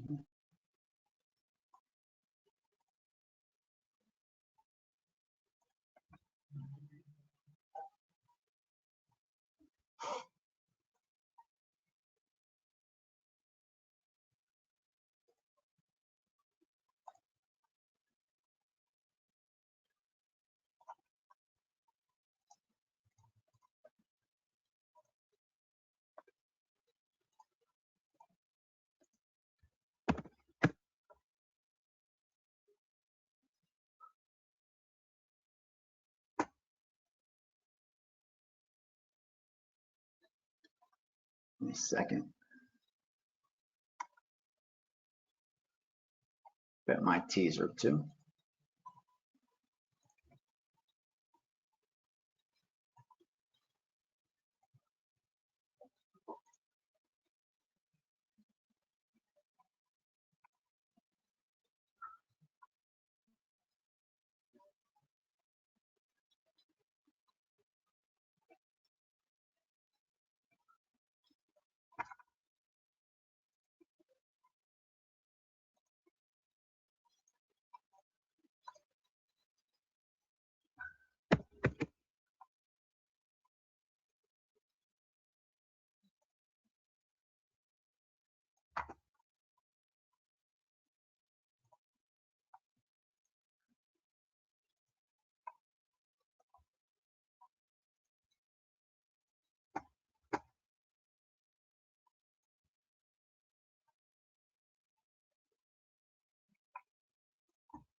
Sorry, guys, I got to get this in.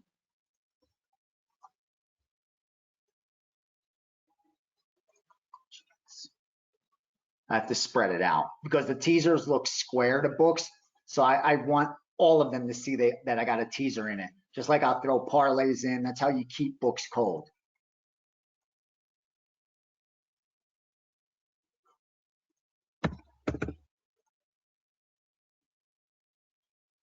All right. All right, and it went out too. I'll just write it down.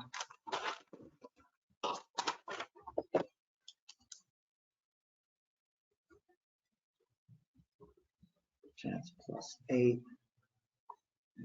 Wash. Miami. I keep writing. -2.5.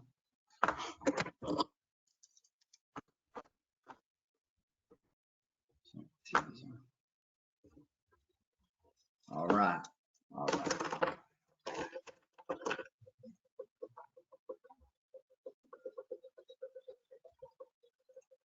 Who's up next?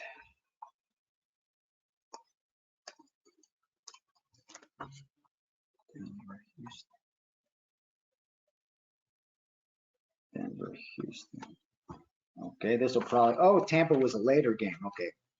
Denver, Houston. Okay, this is the last early game. Let's knock this one out. We're good. We'll have 20 minutes, 15 to do the night stuff. All right, Houston, Denver, Houston, Denver. Denver on the road. Oh, Houston opens a 3-point favorite, gets bet up to 3.5. They're now sitting at 3 juiced. 3 -115 at Circa, 3 -118 at Heritage, 3 -120 at Caesars, 3 -124 at Bet Online, 3.5 at South Point since they don't use big. Okay, so 3 juiced on the Houston side.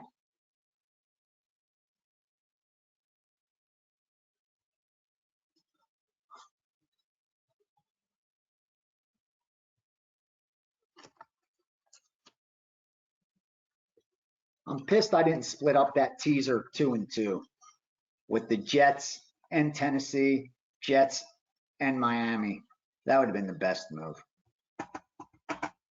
2 and 2 instead of putting all the risk on the one. Since we didn't have a strong opinion on Washington or Tennessee, it was just we're betting the numbers. Especially look, DraftKings now has the Colts as 2-point favorites.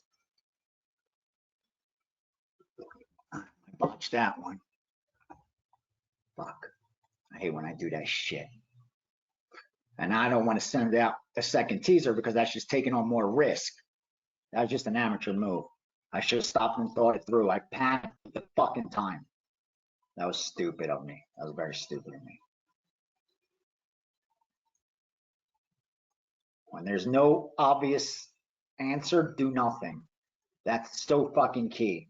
When the answer isn't obvious, do nothing until the answer becomes obvious. And I didn't follow my own rules right there. And I did when I shouldn't have fucking moved. Sorry, I apologize to you guys for that. All right. Okay, gotta just shake it off and move on. Houston, Denver, Houston, Denver. Houston 6th offensively compared to 24th for Denver. Denver 30th defensively compared to 20th for Houston. Obviously, Houston looks like the much better team. We know Houston has attracted sharp money as well. It's just a matter of, do I want to jump on that as well? Houston's coming in off of big Jacksonville. That was a huge game, excuse me, for them. And Denver's coming in on absolute fire. And having won 5 straight, covered 4 of their last 5. Good Lord. Woo. Tough game. I do know that, like I said, Denver is definitely the sharp side in this one. I mean, Houston, sorry. Houston is the steam move on this one.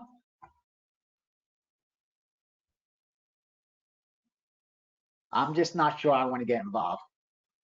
If you guys like it, I just don't like getting in front of hot streaks that hot, like when it's a team that's not great.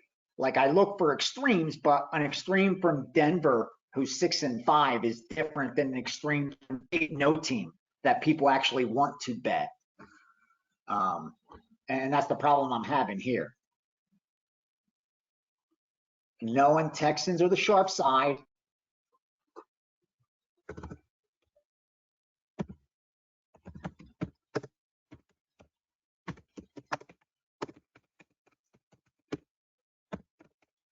Yeah, it's hard. It's hard. Again, I do like them.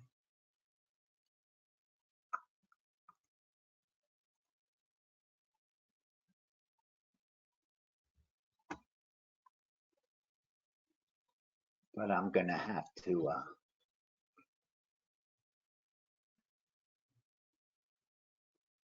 take a hard pass, just like we did with Arizona.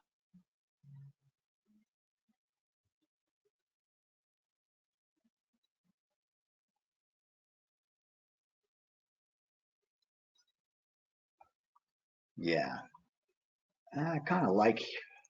I see another spot, man. That's difficult. That's tough. That's tough.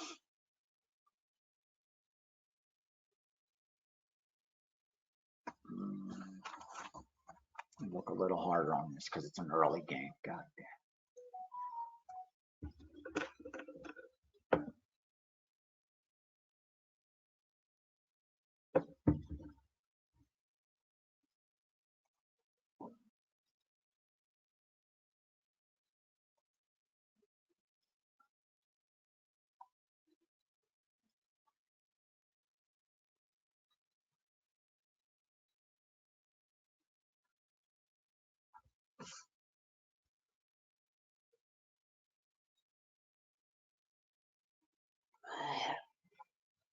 Sorry, guys. This is very, very important stuff.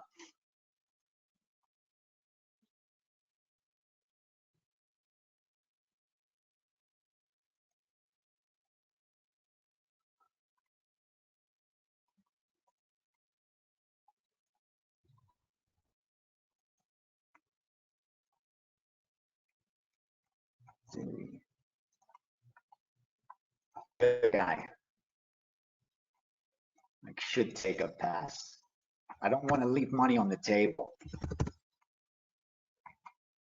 though, either. Let's see what that has here. What are they trying to do? Who are they?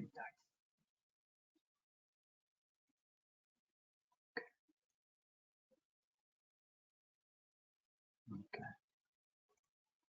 What about you guys? Sorry for the dead air. I thought this isn't a show, unfortunately, or a podcast. You know what? Let's go 3%. Let's go 3%. They warrant that at home. They really do. How did that happen?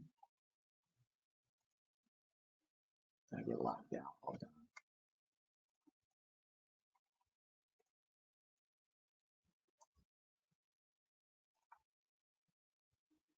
Sure, that teaser went in there. Okay, it did. Okay, let's go. Are you guys ready? 3% play. Houston Texans. All right, I got a minute left, right, before it shuts me out.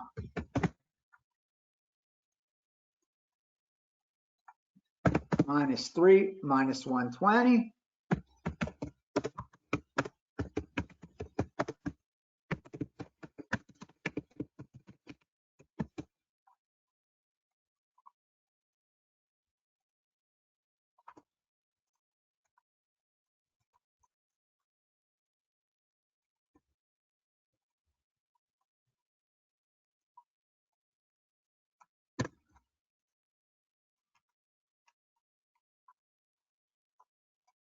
Wow, we have a lot of work.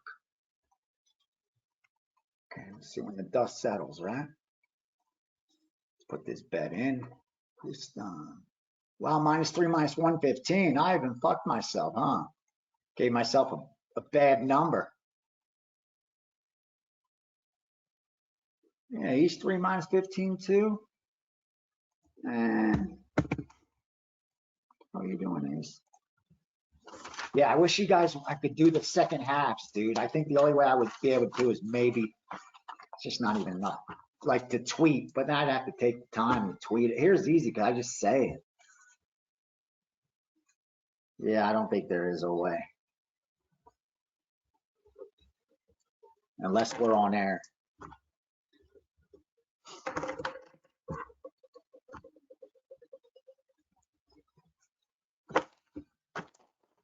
Like right now, you guys should have that. Again, under in Pittsburgh, the under in KC, the under in L, those 3 team totals.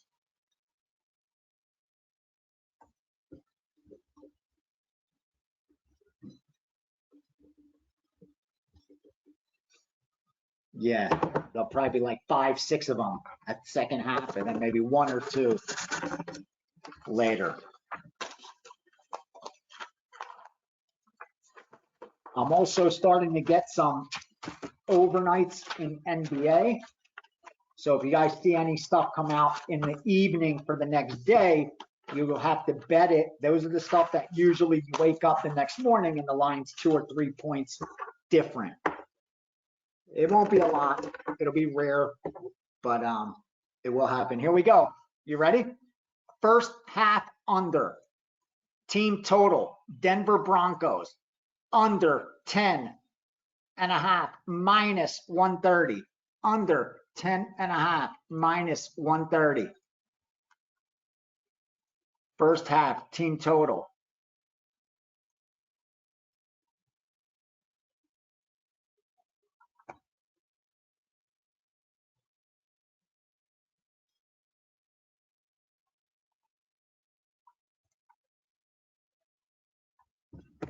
They want 10, they're 10.5, they're willing to lay up to minus 130 for that at 10.5. Broncos first half team total.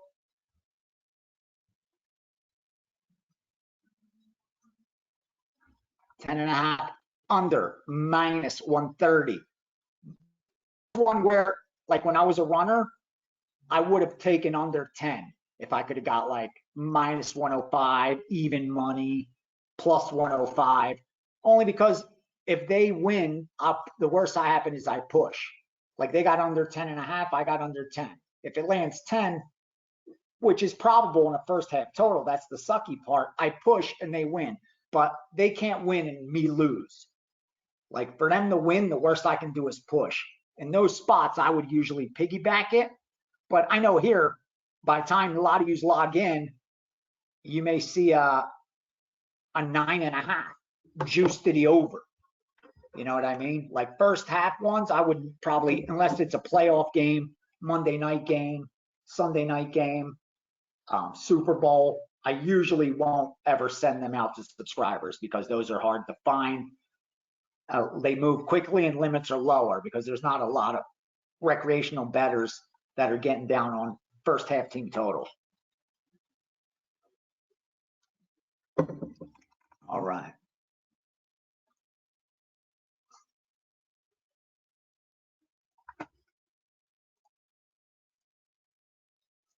Anything else? We could do these last night. Well, my ones, like you guys always know, I usually go and do that when I do all the basketball and all that stuff as well. But since you guys are on here, we got some couple minutes left. We'll look at them real quickly, just so I can tell you what I have in mind. Just making sure I did send out Houston, right? Okay. You know what? Before I do that, let me just take a last scan.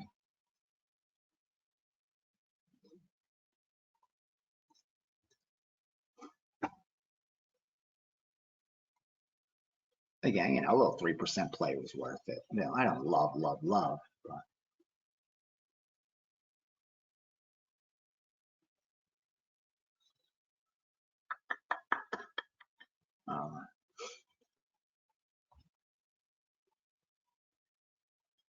wow, a lot of public bettors on fucking New England too.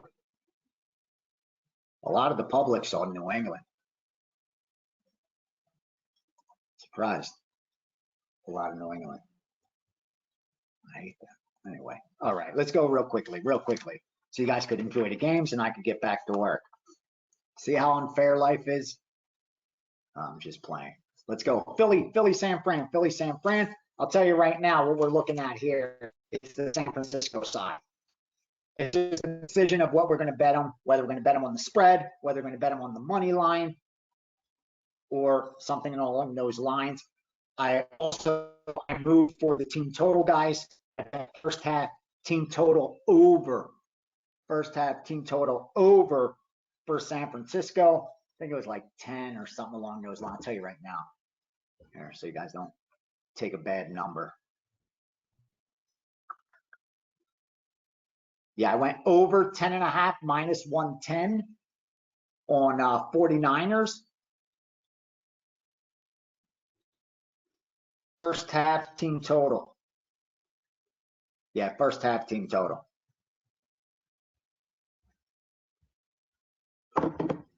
Just so you know. I'm looking at I like that.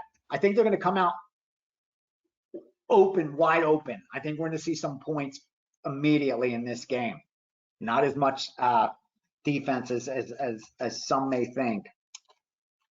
I don't like that the public's on the over also, but the line's showing that respect. At least it did early from the opener of 45.5. So I think San Francisco is the much more complete team. The metrics reflect that.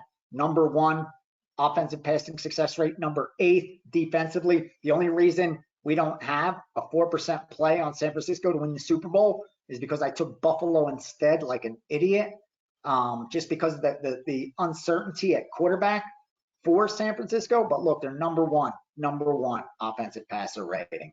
So just tells you I should have taken that risk on because the reward was higher because of that uncertainty.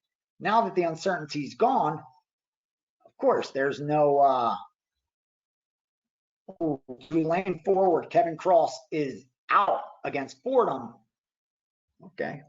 Tulane did get steamed as well as that total, but we didn't fuck with it. So good. Doesn't matter for us. Right? So yeah, just so you know, that's where we're looking at. We're looking at San Francisco, and we're looking at that first half over. And then look at the Rams Cleveland very quickly. I'm letting you know now, we will be on the Cleveland side. It's just power rating wise, it fits the metrics that I look at as far as the passing success rate. They are number 1 defensively. I get it. They're 30th offensively, but progression, regression, the mean, you know how I feel about those things. And when you look at, Walker, Robinson, Thompson Robinson, and Walker and Watson, all that mess over there in Cleveland, I think that's why we're able to get a better number than we should. Again, this line opened as low as a pick on Rams -1, and then just all that reasoning. I just don't think it's warranted. As long as you have that defense, the fear is when's the defense going to quit?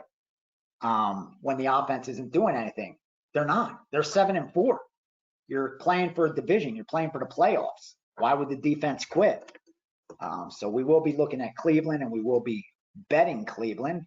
It's just a matter of, is it going to get back to 4 where it was? It was even at 4.5. Will it get there? And will we be betting the money line or the point spread on that game?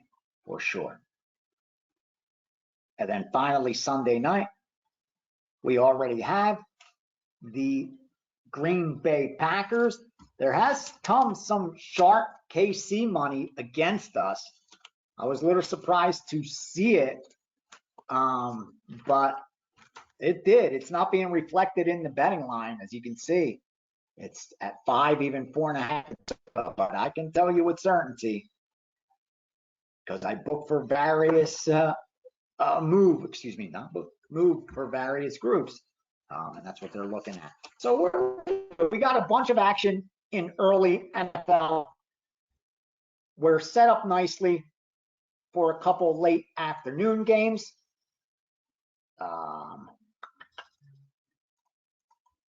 See, I don't see anything else that has come in. Nope. I will take a look if there's any questions, and then I could get to work on other sports, late games, and we could watch how this shit turns out, right? Damn, a lot of people are betting Houston. That's not a good sign, right? What can you do?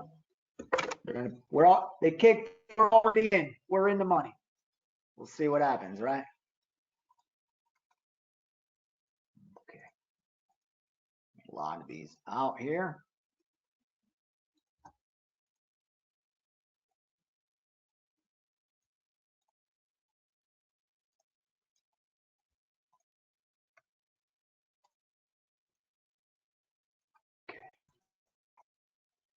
That's going to do it. You guys have a great, great, great day. Enjoy your Sunday with your family, your friends, your loved ones. That's what matters. That's why we do this. Please, please, please stay on course. We've got about 28 days ahead that I am so excited about because of all that's happening. Along with the holidays, there's a bunch of primetime games. The bowls are coming up. All those tournaments in college basketball, like there's prime opportunity because they know people are home. And when they're home, they're watching sports. When they're watching sports, they're betting sports. And I told you a few weeks ago, it's that time of the year. And usually we have our best results when the market's saturated with less sophisticated money. And that's exactly what is going to happen over these next 3 weeks. Let's capitalize on it, close out the year strong. And then remember that January 1st, we start at 0 and we just do it again over and over and over. And it's a beautiful thing. We're able to extract money from the sports betting market, something that's very difficult to do. I love you. I appreciate you for allowing this to continue and for your trust. And John, all you guys, Mark, thank you. Czar, everyone that comes in week, my guy Ernesto, I don't mean to leave anyone else out.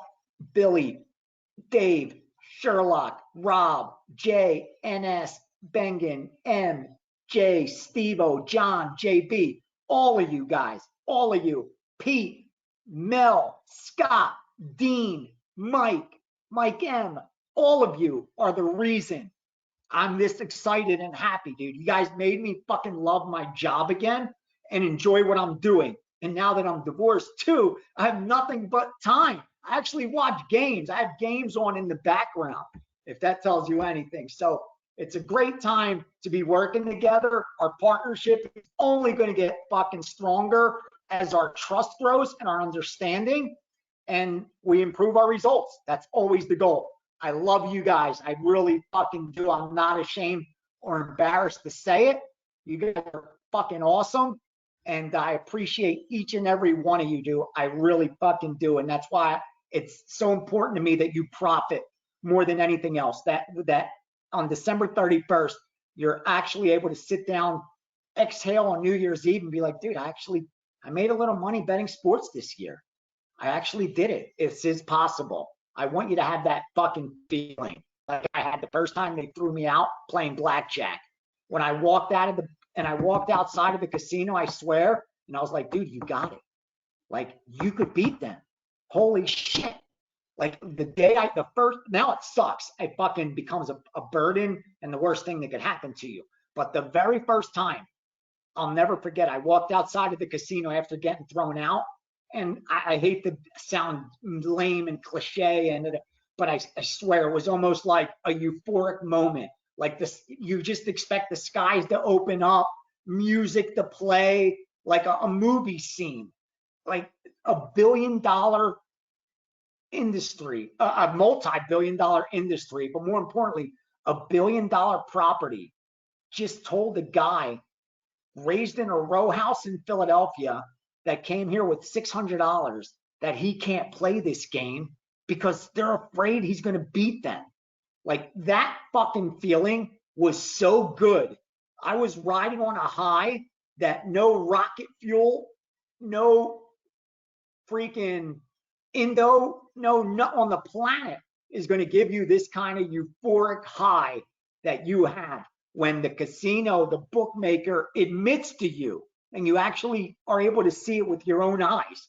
Like, dude, this is fucking proof. They just kicked me out.